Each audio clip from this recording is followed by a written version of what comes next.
Hello guys, welcome back to my channel. अब तक आपने देखा कि कैसे लूसिया उस मेड को बचाने के लिए एक अलग सा मैजिक होता है और वहाँ पे सब कुछ बदल जाता है।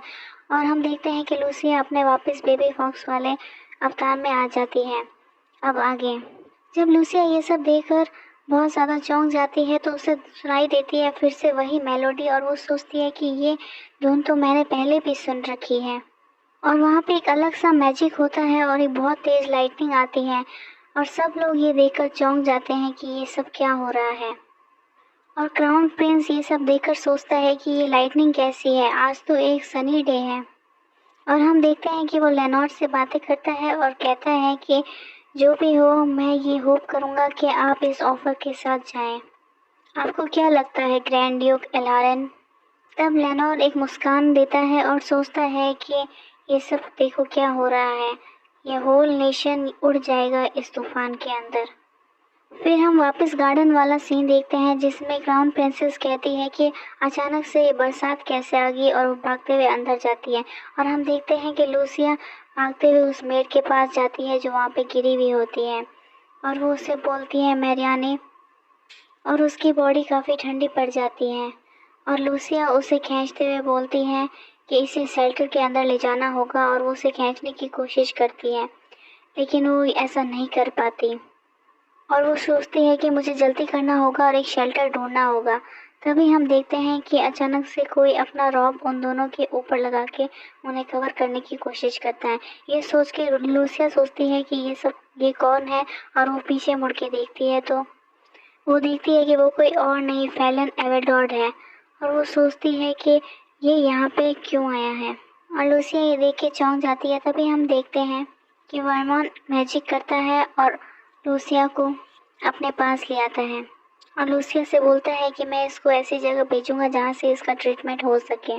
और वो लूसिया को पहुँचते हुए कहता है कि इसने तो मुझे डरा ही दिया था। फिर वो फैलॉन से बोलता है कि तुम यहाँ पे क्यों आए हो फैलॉन, क्या यहाँ पे तुम्हारा कोई काम है जो तुम्हें पूरा करना है इस एम्परल पैलेस के अंदर?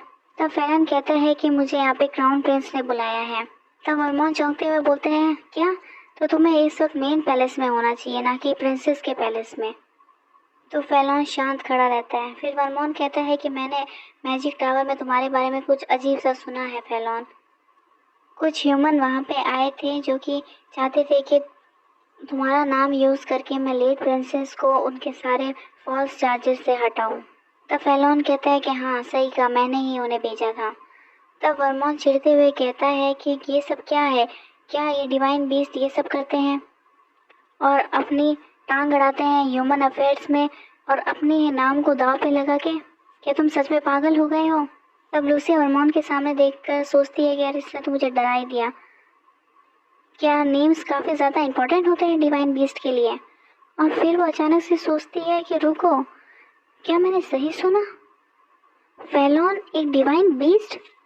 और फिर हम देखते हैं कि वर्मॉन शाउट करता है फैलॉन पे कि प्रिंसेस ने तुम्हें कोई मनी वनी उधार दिया था क्या जो तुम इस मैटर के लिए इतना आगे जा सकते हो? तो फैलॉन चुप रहता है। तब लूसिया पास्ट को सोचते हुए देखती है कि वर्मॉन और लेनोर बात कर रहे होते हैं फैलॉन के बारे में। तब वो सोचती है कि सीधी सी बात है कि वो उस टाइम उससे इतना कैजुअली क्यों बात कर रहे थे। ये सब एक दूसरे को जानते हैं क्योंकि ये सब एक डिवाइन बीस्ट हैं। तब हम फैलॉन लूसिया की तरफ घूरा होता है तो लूसिया सोचती है कि ये मेरे सामने ऐसे क्यों देख रहा है, क्या ये मुझे पहचान गया है कि मैं ये लियाने हूँ? तब वर्मॉन बात करते हुए सोचता है कि ये मेरी सिस्टर है, तुम्हें शायद नहीं पता होगा क्योंकि तुम कभी फॉरेस्ट नहीं आते और तुम्हें इन सब बातों में कोई इंटरेस्ट भी नहीं है। ये सब बात चली रही होती है तभी पीछे से कोई फैलॉन को बुलाता है कि आप माफ़ कीजिएगा आपको वेट कराने के लिए सर फैलॉन। फिर अरमान कहता है जो भी हो मैं इस मामले से पीछे नहीं हटूंगा, एक डील होती है तो मैं इस पे काम करूंगा, पर उससे पहले तुम अपने दिमाग का स्क्रू टाइट कर लेना जो कि बहुत ज़्यादा ढीला हो गया है। और ये बोल के वर्मॉन वहाँ से चला जाता है। और हम फिर देखते हैं कि एक जना के बोलता है कि सर फैलॉन माफ़ कीजिएगा आपको वेट कराने के लिए क्राउन प्रिंस आपसे अभी मिलना चाहते हैं। और वो वहाँ पे चला जाता है और वर्मॉन और लूसिया लेनोर के साथ वापस ग्रैंड ड्यूक मैनर में चले जाते हैं। तो लेनोर वर्मॉन से पूछता है कि क्या तुम रेन में भीग गए थे? और वर्मॉन लूसिया को वापस ह्यूमन में टर्न कर देता है। और फिर हम देखते हैं कि मारियाने को ट्रीटमेंट मिलने के बाद पैलेस में वो उनसे मिलने आती है और वो लेनोर से बोलती है कि मैं आपकी दया को कभी नहीं भूलूंगी योर ग्रेस। मेरा नाम मैरियाने है और मैं हेडमेड थी प्रिंसेस पैलेस में और मैं प्रिंसेस एलियाने की नैनी भी थी। फिर लेनोर मैरियाने से कहता है कि मैं माफ़ी चाहता हूँ आपको यहाँ बुलाने के लिए जब आप पूरी तरीके से ठीक भी नहीं हुई हैं। मुझे बस आपसे एक बात पूछनी है।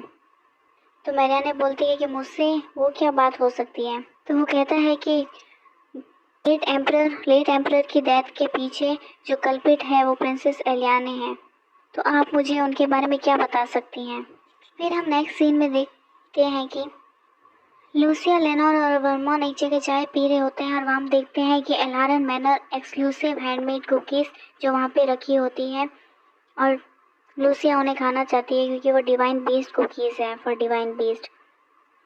और लेनोर वहाँ पे बोलता है कि मैरियाने जो मेड थी कल, उन्होंने भी ऐसा ही कहा कि प्रिंसेस को यहाँ पे फंसाया गया है। जब मैंने उससे पूछा कि तुम्हें क्या लगता है कि क्या सच में रियल कल्प्रिट प्रिंसेस एलियाने है, तो वो मेड बोलती है कि हर हाइनेस इनोसेंट है। तो लेनोर उससे बोलता है कि तुम उसकी साइड ले रही हो जबकि उस पर ये इल्ज़ाम है कि उसने अपने ही फादर को मारा है। तो वो मेड बोलती है कि मैं हर हाइनेस की नैनी, मैं ही थी उनके साथ उनकी पूरी ज़िंदगी में उनके साइड पे। वो किसी को भी नुकसान नहीं पहुंचा सकती और वो ऐसे भी नहीं है कि अपनी रिस्पॉन्सिबिलिटी से भाग जाए। वो बहुत ज़्यादा काइंड और फ्रेंडली थी। हर हाइनेस बहुत ज़्यादा स्पेशल थी, आप उन्हें कंपेयर भी नहीं कर सकते किसी से। तो ये सब सुन के लूसिया की आंखों में आंसू आ जाते हैं और वो मन में बोलती है कि थैंक यू मैरियाने।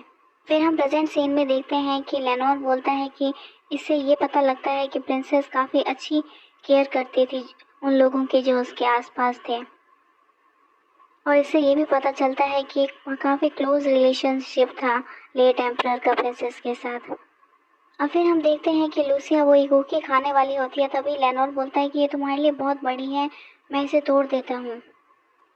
और वर्मॉन कहता है कि ये सब इतना साफ है नहीं जितना दिखाई देता है।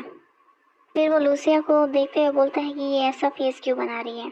फिर लेनोर वर्मॉन से बोलता है कि मुझे भी ऐसा ही फील हुआ था जब मैं क्राउन प्रिंस से मिला था। तो वर्मॉन पूछता है कैसा रहा ये सब कुछ।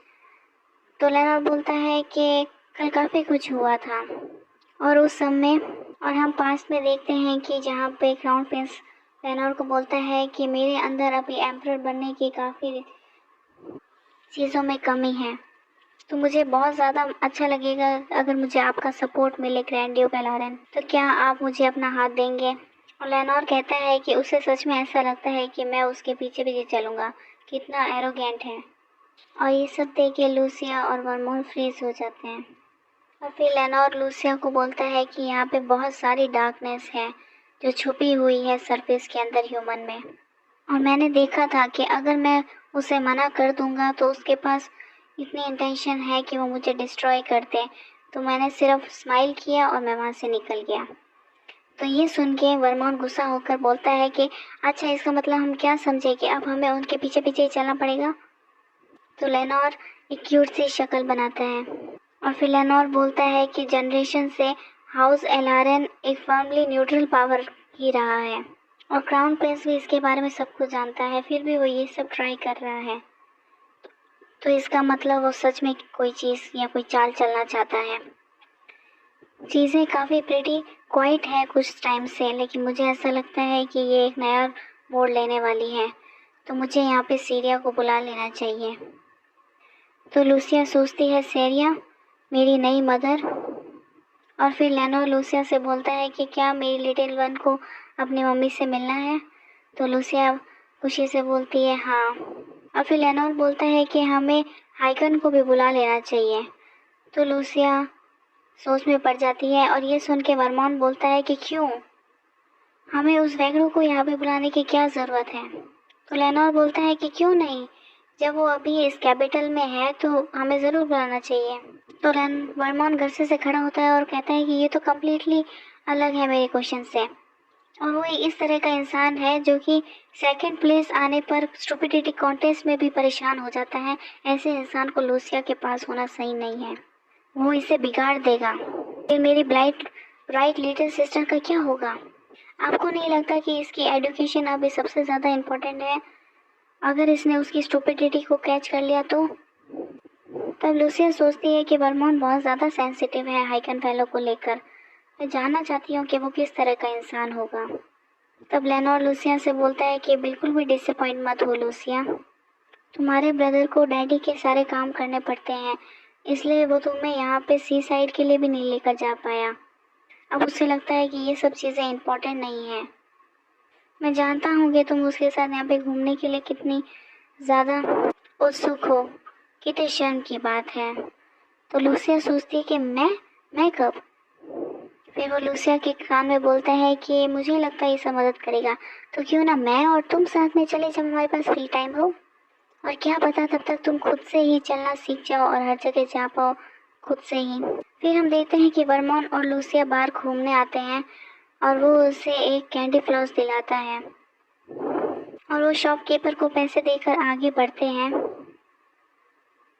और वो कहता है कि मैं उसकी बातों में हमेशा फंस जाता हूँ, जबकि मुझे पता है क्या होने वाला है। आप कुछ कर भी नहीं सकते क्योंकि वो एक फॉक्स जो है। तो लूसिया सोचती है कि तुम भी एक फॉक्स हो वर्मोन। और फिर वो मैजिक करके एक घर के रूफ पे आ जाता है और वो सोचता है कि मैं उस इंसान पे अपना पूरा दिन नहीं खराब कर सकता। तो हम उसे जल्दी से पकड़ते हैं और घर चलते हैं। घर पे इससे भी ज़्यादा अच्छी और टेस्टियर चीज़ें मिलेंगी। तो लेनोर के अकॉर्डिंग हाइकिन अभी इसी कैपिटल में है और वो कोई फॉरेन नोबिलिटी को ग्रैंड टेम्पल में गार्ड कर रहा है और जो कि होली लैंड ऑफ हेलेसिया के अंदर है, जो कि आउटस्टिक ऑफ द कैपिटल है। और ये सब सोच के वर्मोन कहता है कि हमारी पोजीशन यहाँ है और हाइकन की पोजीशन शायद वहाँ हो सकती है और हम उसे ढूंढ लेंगे अगर हम इस डायरेक्शन को सुने और उसके हिसाब से चलें। और फिर वो सोचता है कि हेलेसिया क्या उस जगह पे नहीं है।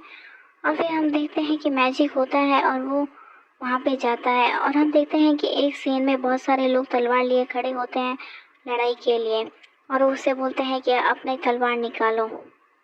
और वो बोलते हैं कि ये तो हार मर्सेनरीज है, ये यहाँ पे क्या कर रहे हैं। तब हाइकिन बोलता है कि तुम मुझे पहचानते हो और फिर भी तुम यहाँ से भाग नहीं रहे, तो तुम अगर यहाँ पे रहना ही चाहते हो तो ठीक है, चलो छोटी सी फाइट करते हैं मौत तक। और फिर वो तलवार लेकर सब पे टूट पड़ता है और ये सब देख के वर्मोन लूसिया की आंखों पे हाथ लगा देता है कि ये कभी भी सही से बिहेव नहीं कर सकता।